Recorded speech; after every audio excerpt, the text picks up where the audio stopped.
आयज ह्या चायेच्या स्वादान कितें तरी खास आसा. पळोवया जेवण कशें करता ते.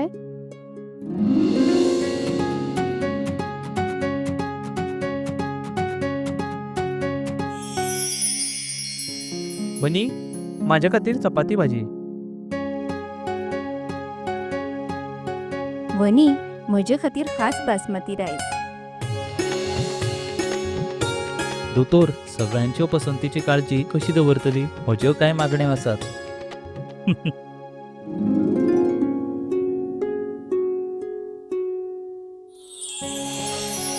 एक दोतोराच्या नात्यान भलायकेची काळजी दवरप ही म्हजी जापसालदारकी आणि सून म्हणून कुटुंबियाचे मन जिखपूय म्हजें कर्तव्य आसा. आणि हे सगळें शक्य जाला पंचामृताक लागून. भारताचे पयले फॉर्टिफाईड तांदूळ आणि हांचे सगळे प्रोडक्ट जे जेवणातले पौष्टिक तत्वांचो उणाव भरता. I certify where food is fortified.